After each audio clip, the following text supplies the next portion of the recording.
Променливото време, големата температурна разлика, но и облаците кои со денови го кријат сонцето, удираат по хроничните болни, па хипертензиите и белодробните заболувања ги полнат амбулантите. Односно, пациентите најчесто имаат тегоби со главоболка, вратоглавица, покачен крвен притисок, ритмично нарушување од страна на срцето и кај респираторно болните имаат повеќе отежнато дишење, недоволно внесена количество на кислород во организмот, што доаѓа до обструкцијата си го прави своето и доаѓа до зголемено гушење од страна на респираторен систем. Но промената на времето и долготрајните дождови и облаци имаат влијание и врз човечката психа.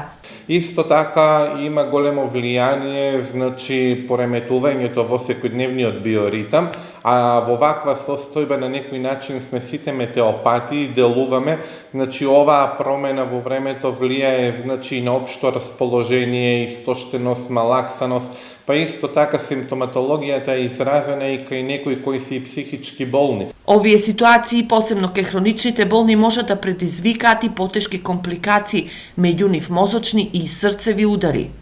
Еден апел од наша страна до сите хронично болни пациенти е редовно да ја консумираат, хроничната терапија испишена од матичен лекар. Доколку сето тоа не е доволно и се има таква симптоматологија како што напоменав, пожелно е да се земе и дополнителна таблета со цел за да се спречи таа симптоматологија, односно да се ублажи. Ова треба да се има предвид, бидејќи метеоролозите најавуваат дека од денеска поплане до утре вечер земјава ќе се наоѓа под влијание на изразен влажен бран од Медитеранот, кој ќе предизвика постудено и врнежливо време со обилни дождови и северен ветар. Температурите утре ќе се движат од 12 до 20 степени, а сето оваа земјава ќе ја смести во жолта и портокалова алертна фаза.